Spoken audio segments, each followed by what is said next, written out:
الو الو شباب طוב, מזל טוב. Comment ça va? Tu as mangé déjà? Hein? Tu as mangé? Ouais, c'est bon. Ah bon, non, ما حداش. Ça va? Donc, il y a un peu la chaleur? Ouais, c'est chaud. Non, c'est khana, pour que tu te racontes. Non, ça n'arrête pas ici. C'est pas... Va ici, on avait le temps que vous avez là-bas. Ici, quand ça commence... Aujourd'hui, toute la journée, la pluie. Toute la journée, la pluie. Il pleut chez vous? Ouais, Waouh, waouh, waouh, c'est incroyable. Hein. c'est vrai. Ça paraît. Ici, tu n'arrives pas à respirer, je te dis. Ouais, Non, moi, c'est khana. Bon, voilà, ça, c'est comme ça. Mais là, où on était, David? alors, je crois que c'est les 37 là, Chaloche, de la Med. 37, la merde.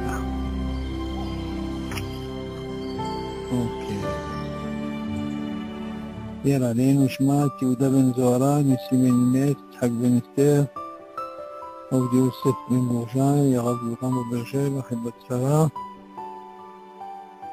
וחפואה שלמה, נקוד ישראל, בכללם, נקוד בית ג'ר, שרת רחל, שמחה בת יקות, רחל בת סול, אוקיי?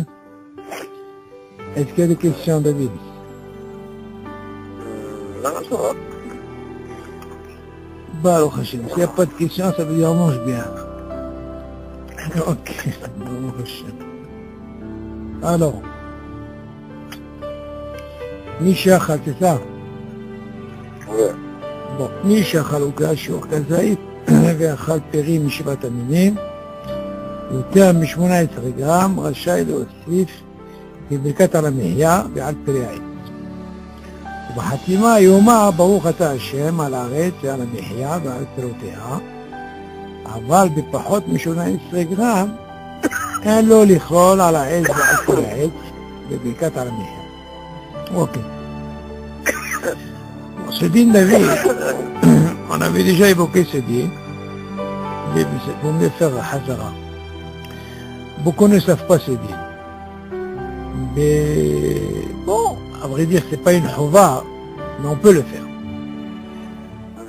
Il vient nous apprendre ici un nouveau shiur, moi c'est un nouveau shiur, qu'on n'a pas l'habitude. 18 grammes. Ça te dit quelque chose que c'est quoi 18 grammes, David? C'est Rambam, non? C'est Rambam, très bien. Donc nous on a l'habitude 30 grammes. Donc c'est dit comme ça. Si quelqu'un a mangé shiur kazaï, ok? Kazaï, ça veut dire pour nous 30 grammes, hein? ואכל פרי משבעת המינים יותר מ-18 grammes. Maintenant, mis à part qu'il a mangé 30 grammes de gâteau, il a mangé aussi, il a mangé un fruit de Shivat Aminim, et là, il a 18 grammes. À partir de 18 grammes, comme on va, pas moins, minimum 18 grammes. רשאי להוסיף בברכת המחיה בעל פרי העץ. Il dit que le fait qu'il a déjà un hiyuv sur 30 grammes et qu'il a mangé aussi un fruit de Shivat Aminim qui représente 18 grammes, tu vois bien que c'est pas le shiur, c'est un shiur du Rambam, il te dit Rachai, il peut lui aussi b'bekat al-mihya, quand il va faire la mihya, il va rajouter al peri haït. Au Hatima Yoma, maintenant comment il va justement, il va faire la Hatima? Si tu dis par exemple, tu rajoutes, il va te dire comment il faut faire. Tu dis Baruch ata Hashem, al haaretz ve'al hamihya ve'al piroteha. Tu vois bien, il y a un dagesh ici, tu dis d'abord tu fais al hamihya, et après tu dis ve'al piroteha. Tu m'entends? Ve'al piroteha, c'est sûr pour les Shivat Aminim. Vidéo. Alors, et après, il continue. Tu vois bien, le dagesh, David, il a commencé d'abord à la mihya. Pourquoi il a commencé à la mihya? Parce que la bracha, Hashem Hashem, il est obligé sur quelque chose qui n'a pas de mahlouket. Il est sur 30 grammes. Aval vepachot mishmona esrei grammes. Mais imagine, par exemple, le Shivat Aminim, il avait moins que 18. Un lo lichlol ala etz ve'al peraetz, bekat ala mihya. Il ne peut pas rajouter justement, quand il va dire ala mihya, rajouter ala etz ve'al peraetz. Ok? Maintenant, ce qui est important dans cette écoute-là, ce point qui est important, David, c'est que pourquoi on nous a donné l'autorisation de rajouter? Parce que n'importe comment, si on venait prendre ces fameux 18 grammes, normalement, tu vois bien qu'on fait rien à la fin. Ouais. Que ce soit un gâteau, que ce soit Shivat Aminim, que ce soit par exemple, que ce soit Réveillite de vin, Kazaït de vin, on avait déjà étudié ça. Tu vois bien qu'on fait rien du tout. Seulement, ici, maintenant, dire, tu sais quoi? Du moment que tu as quelque chose qui a ce qu'on appelle un hiyou, qui représente par exemple 30 grammes, alors dans ce cas-là, on te donne l'autorisation de rajouter. Maintenant, tu vas me poser la question, pourquoi on va rajouter? Pourquoi il n'y a pas de dissous? Parce que n'importe comment tu fais la bracha, chez Machem, tu fais sur quelque chose qui va daïr. Quelque chose qui a, par exemple, 30 grammes de chiour. Pour toutes les déros, 30 grammes, ça marche. Donc tu vois bien, ta bracha n'est pas les vatala. Elle tient. Seulement le fait de rajouter, chez Machem, il ne tombe pas sur ça. Rien que je rajoute. Tu as dit sur quelque chose de valable. Il est sur la bracha de 30 de la Mechia. Ça, c'est très bien. Seulement dans ce din, David, les gens, ils comprennent. Des fois, ils peuvent comprendre comme ça. Si je peux rajouter, dans ce cas-là, ils s'en foutent. Par exemple, tu vois, le gars, il mange, par exemple, on va l'inverser. Il va pas manger, par exemple, lui, comme il a l'habitude de dire, le seder, c'est quoi? À la meya, à la geffen, et à la hetz. Maintenant, si tu lui donnes une situation où Davka, il n'a pas mangé Shivat Aminim 30 grammes, 18 grammes. Il n'a pas mangé, on va dire le contraire, il a mangé Davka Shivat Aminim 30 grammes, sur ton avis. Et le gâteau à la mihya, il en a mangé que 18. Alors lui, il va croire que, on peut rajouter, dans ce cas-là, il fait les filles à céder. À la mihya avec quelqu'un, à la hetz, ça c'est pas Khalifatana. Tu vois où est le piège, David, il est où? Le problème, il est là. Des fois, on ne va pas selon le céder. On a déjà dit dans la kha, des fois, quand il y a hetz, adama, des fois par rapport à ça, tu comprends? Des fois, on ne suit pas le céder. Quand on parle du céder, quand ça ne dérange pas. Mais quand il y a des fois au niveau des clalines, là, tu es obligé de quitter le céder, tu comprends? Là, c'est pareil. Là, il t'a donné un exemple classique, bien sûr, parce qu'il a mangé 30 grammes de gâteau, et après, il a mangé 18 grammes de céder. Mais si je lui inverse la situation, faut pas qu'il pense que je peux faire comme ça, non. Alors, dans ce cas-là, ce qu'on voit, le plus important, à quel moment on te dit de rajouter, si tu as un hiyuv de quelque chose. En réalité, il y a Ma'an Shalosh. Il y a 3 brachot. Il y a à la mihya, à la geffen, et à la hetz. D'accord? Donc maintenant, parmi ces 3, mais je vais dire encore mieux, David. Imagine par exemple dans ces 3, j'ai par exemple pris 30 grammes de gâteau et j'ai pris afilo kazaït de vin, pas réveil. Tu m'entends, David? Et j'ai même pris 18 grammes de Shivat Aminim. Et bien dans ce cas-là, il n'y a pas de problème. Je peux aussi bien faire à la mihya quelqu'un avec 3 sur le hiyuv, et je fais les 3. Tu vois bien, David, des fois, dans le Beth Knesset, les gens, ils ont mangé les 3. Et il s'avère que le Rav, quand il veut les acquitter, il acquitte pas spécialement un qui a mangé les 3. Il peut acquitter, par exemple, un qui a mangé que 1. Il peut acquitter un qui a mangé 2. Il peut acquitter Kalmouvan, un qui a mangé les 3. Seulement la She'ela, David, elle se pose par rapport à lui. Est-ce que lui, les 3, quand il va acquitter, attention David, il y a une différence, David, je vais t'expliquer une chose, tu comprends. Et la nuance, elle est là, David. Bien maintenant, je vais te poser une question par rapport à ce cas. Une fois, je t'ai expliqué, j'ai eu un problème avec le Rav de David. Beth Knesset. Ils font le kiddush, justement, ils ont parlé de ça. Bien maintenant, on va essayer de voir une situation comme ça. Quand tu acquittes quelqu'un, David, tu dois l'acquitter sur quelque chose qui est sûr. Tout ce qu'on t'a donné l'autorisation de faire, à la mihia, à la kalkala, à la Eva Peraet, ça on parle quand tu rajoutes, c'est pour toi. C'est pour toi personnellement. Pourquoi? Parce qu'en réalité, tu as un hayouf sur quelque chose, David. On est d'accord. Moi, maintenant, le reste quand je rajoute, j'ai pas de hayouf. C'est moi je le rajoute, mais c'est bien, même s'il n'a pas 30 grammes. Mais imagine, David, quelqu'un il va acquitter quelqu'un d'autre. Et ce quelqu'un d'autre, moi par exemple, le Rav il a mangé 30 grammes de gâteau. Mais par contre, dans Shiva Taminim, il n'a pas mangé 30 grammes. Il a mangé 18 grammes. Donc lui... Ah, est-ce qu'il peut acquitter celui qui a mangé 30 grammes? Ben non. Tu vois, c'est ça le problème. Si lui-même, il n'a pas été... Voilà.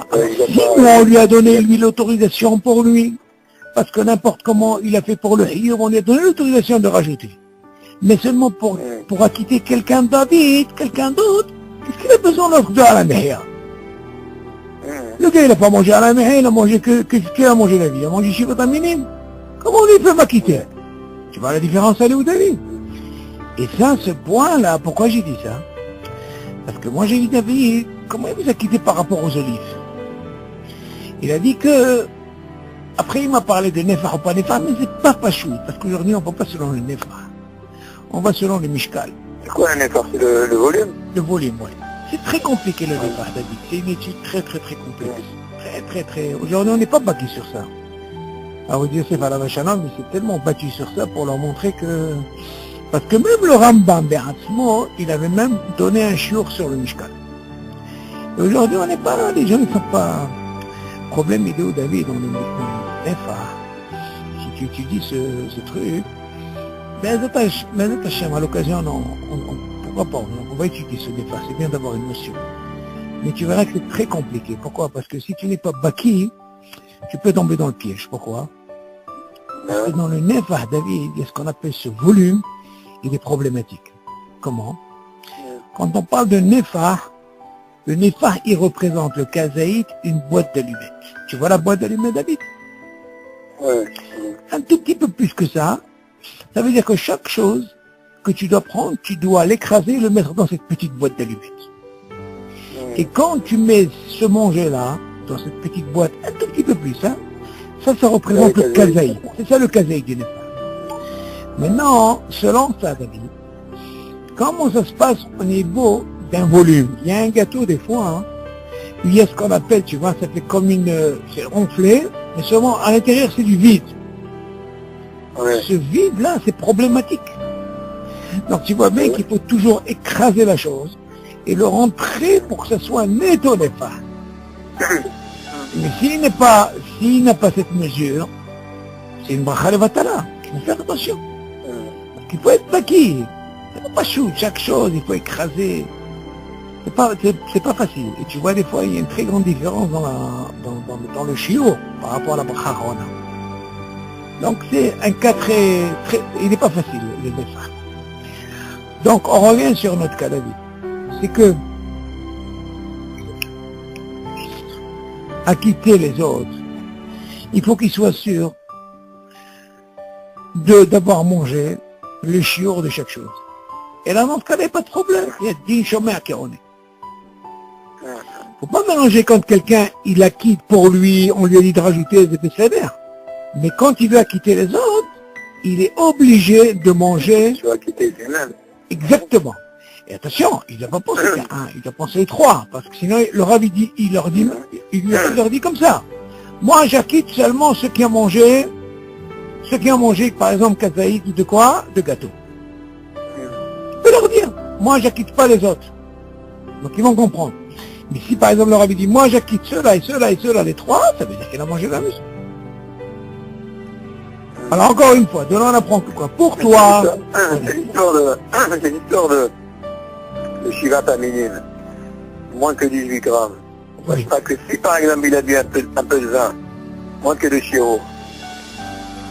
Toi, tu poses une très bonne question. Hein, parce que nos frères Ashkenazim, ils ont dit comme ça. N'importe comment, si tu viens m'apprendre que le fait que je fais une bracha sur quelque chose qui est hiyou, ça veut dire où j'ai pas de mahloquet, comme l'histoire de gâteau.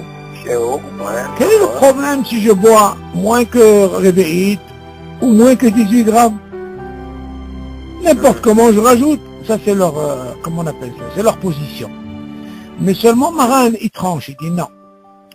Quand t'as autorisé, il faut que tu aies un minimum du shiur du Rambam.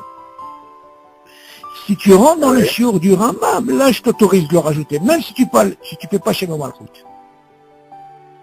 Ça c'est Maran qui tranche comme ça. C'est bon, C'est pour les fins.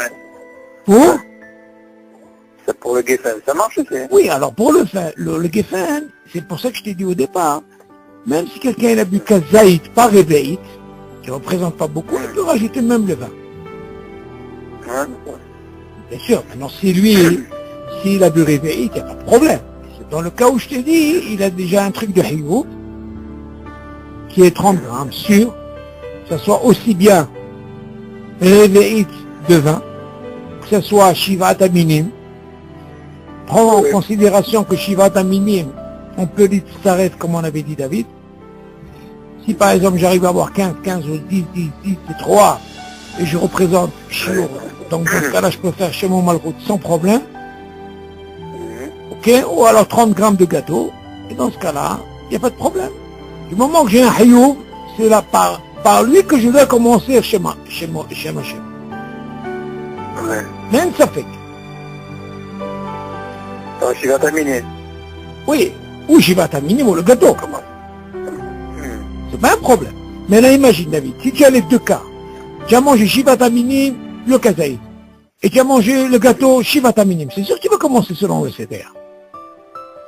Tu auras dit aussi bien Shem Hashem, c'est inclus, parce que nous, ce qu'on dit, tu dis pas Shem Hashem, mais quand quelqu'un a mangé le chiot, c'est sûr qu'il a, comment on appelle ça? Et il a inclus ça. Imagine par exemple les trois, David. Il a mangé kazaïd de quoi? Comment on appelle ça? De gâteau. Il a bu réveillite de vin. Il a mangé kazaïd de, comment on appelle ça? De Shivata Minim. Il peut pas dire 3 fois Baruch Hashem. Non! Non. Une seule fois, c'est sûr que ça inclut tout ça. D'accord. M'entends? Seulement, là, le problème il se pose, c'est seulement quand tu as mangé un, tu m'entends David? Ou tu as mangé même 2. Mais imagine le troisième, tu as mangé le shiur du Rambam, mais tu commences par lui, ça c'est Machal Vatala. Tu as compris le truc ou pas? Non, Imagine, regarde, David, regarde, tu as bu réveillite de vin. D'accord? Tu as bu Shivata Minim Kazaït. Et le gâteau, tu as mis 18. Par quoi il va commencer? Le gars, s'il a commencé par Alamehé, c'est une bracha de Vatala. Bien sûr. Imagine un peu comment ça peut être grave. Bien sûr. Donc il faut faire attention. Moi, j'ai dit que tu as le chiyuv de Idiot. Tu dis d'abord, je rentre dans un truc où je suis sûr, où il n'y a pas de marloque. C'est clair? Ok. Donc même, attention, mais fais attention, ce qui est problématique David, et je le dis, c'est que quand tu veux être acquitté, là c'est bien ce que tu sais, là tu as appris, bon, au Hachem c'est un klal, mais qu'est-ce qu'il en est pour être acquitté de quelqu'un? Parce qu'une personne peut pas dire... sûr que lui... Voilà. Ouais. Comment tu peux acquitter? Lui, il a fait pour lui, mais pour acquitter quelqu'un d'autre, il faut qu'il soit. Et le gars, il est pas obligé de manger les 3 comme tu as mangé, mais au moins acquitte-moi sur quelque chose. C'est ça quand on dit David, c'est pas seulement dans ça, dans chaque chose. Tu peux te demander, est-ce que tu peux m'acquitter par rapport à ce qu'il a mangé ou il a bu, tu vois? Si c'est la même bracha, harona. Dans ce cas-là, ça marche. Mais imagine, ça n'a rien à voir. Tu vois, c'est pas la même bracha, harona. Parce que tu peux pas, tu dois chercher quelqu'un d'autre. Il faut faire attention, parce que le digne de Shoméa, quand on est David, il faut qu'il ait un bassiste. Il faut pas se tendre comme ça. Si on t'a donné l'autorisation de Shoméa, qu'on est, c'est pour te dire, c'est comme si toi, tu as fait la bracha. Et en plus, tu réponds Amen. Exactement. Compris? Ok. Et alors, on continue.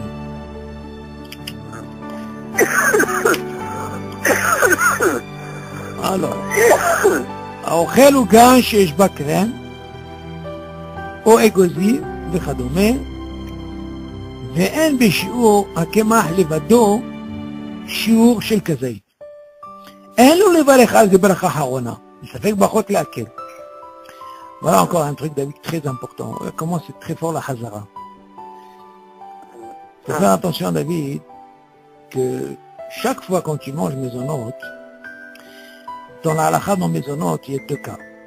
Il y a un cas où on te dit, pour la bracha harona David, mis à part ce qu'on a appris qu'il faut kazaït, et deuxièmement on va la droite, d'accord? Mais seulement David ce kazaït, il faut qu'il soit netto kazaït pat. Attention, netto, c'est très important. Mais les gens ils font pas attention à ça. Et ça c'est ma vache, ça c'est une bracha levatala David. Alors il dit comme ça, האוכל עוגה שיש בה crème, או אגוזים וכדומה, non seulement la crème, allez rajoute, c'est du poids tout ça David. ואין בשיעור הקמח לבדו שיעור של כזית, regarde, tu vois, mais il n'y a pas 30 grammes netto de כזית, rien que ça, on parle de pâte, tu vois comment il le dit, tu vois, ואין בשיעור הקמח, tu sais ce que ça veut קמח, c'est ça. אין לו לברך על זה ברכה אחרונה. Ça fait baroque laquelle. Pourquoi tu vois bien ce gâteau là. Idiot. Voilà. Tu vois que c'est problématique. Tu sais David, tu dois savoir une chose David. Tu peux gagner toi hein, facilement peut-être 20 à 50 mitzvot que tu fais tous les jours. Comment? N'importe. Même si quelqu'un il connaît la halakha David. Mais seulement on dit, le Ben Ishai dit à la Shalom, Sha'at achila, Sha'at milhama. Et c'est vrai ce qu'il dit. Des gens, David, ils peuvent être baki dans la halakha. Très fort. Mais dès qu'ils arrivent à manger, ils oublient tout. C'est parce que c'est boré, ils mangent. Aïe, yallah. Qu'est-ce que tu veux? Quand on a faim, yallah. Seulement pourquoi je dis ça? Parce que des fois les gens, ils viennent chez toi, ils comprennent pas. Hein? Bon, tu leur dis, il y a des fois ils peuvent te dire, dis-moi, c'est maisonnote, ça c'est courant, non, c'est classique, hein. Aval, ce qui n'est pas classique, est-ce qu'il y a kazaït? Ils prennent jamais la bracha. Voilà, c'est abaya. Alors, la crème et tout ça, yallah, ouais, ça va, yallah. Non, c'est pas comme ça. Ce que tu peux dire, tu n'as rien à perdre. Il n'y a pas le shiur kazaït. Plus facile. Quand tu dis ça, tu fais une mitzvah. Il ne faut pas avoir peur, ça de David. C'est ça la hashibut. Et c'est comme ça qu'on étudie une halakha. Parce qu'on veut la pratiquer et on veut la donner. Tu dis non, ici il n'y a pas kazaïd. Le type, il a écouté. Peut-être qu'en disant ça, tu peux me mettre 2, 3, on est sûr. Tu vois? Ouais, tu rigoles, mais David, mais qu'est-ce que t'as perdu? Ça t'a rien coûté. Mais peut-être ça va te coûter quoi? Non. Le gars il va te prendre 3. Tu ne savais pas, tu ne vas pas savoir. Moi en tout cas, hein, David, si j'étais moi dans ça, comme je suis dans les halakhot, oh bon, qu'est-ce que j'aurais pas fait moi là-bas? Le gars il va sortir, c'est l'oreille de il va faire des catavasons au magasin. Le gars il sonne là, il va laisser sa paix là à la fin du mois. Non mais c'est important David. Ce Oriach là, c'est Doraita, et c'est tellement beau David que tu peux gagner des brachot comme ça. Tu vis ça avec eux. Mamash. Et c'est calme, c'est très calme, parce qu'il y a des gens, ils savent pas. Moi tu les sauves. Peut-être d'une mitzvah comme ça, tu vas les sauver. Et d'une mitzvah, ça mène comme ça. Et vas-y, c'est la clientèle qui arrive comme ça, qu'est-ce que tu crois? Nous on n'arrive pas à comprendre ça. Chaque mitzvah, elle est tellement importante, Hashuva. Moi je le vois à la yeshiva, comment je sauve des gens, des fois ils font des choses, rien que je vois, qu'est-ce que ça fait? Pourquoi? Ah non, je ne savais pas. Je dis, pour Toda, Kadosh Baruch, tu m'as donné cette réflexion. J'ai sauvé quelqu'un qui faisait des taroutes des années. Ça y est, il m'a fait ma journée. Hein. Tu comprends David? C'est comme ça, un juif il doit être comme ça, sa mère, une mitzvah, on ne sait pas ce que c'est. Et alors on continue. Alors, il dit, pour ça, David, il faut comprendre que s'il n'y a pas ce chiot, donc ça marche pas. Donc, tous ces crèmes et tout ça, je t'ai dit, David, une fois, Hacham Enav Berocho, fais attention, encore une fois, je te répète et je te répète, comme je t'avais dit. Toujours quand tu es dans des circonstances, je sais pas moi, des fêtes, des trucs, attaque directement ce qui est nétopathe. Où tu sais qu'il y a un shiur 30 grammes, derrière Achilat Pras, et tu es tranquille. Tu es le souda. Mais si tu fais pas ça, David, tu rentres dans un slipo, tu sais pas combien, et ça parle. Tu sais quand tu parles, tu sais même pas les comment. Voilà, ça, Chachamim tiknu ce zman, Rostam. Je me suis posé la question, David. Pourquoi Chachamim, ils ont voulu nous donner ce zman? Pourquoi? C'est pourquoi ils ont donné ce zman derrière Achilat Pras. Et pourquoi Dafka Kazaïd? Kazaïd, je peux comprendre. Mais pourquoi ils nous donnent ce zman-là? T'imagines, David, si on n'avait pas ce zman, les gens, ils seraient mésalisés dans les bras. Tu vois ce que je veux dire, David? Tu m'entends?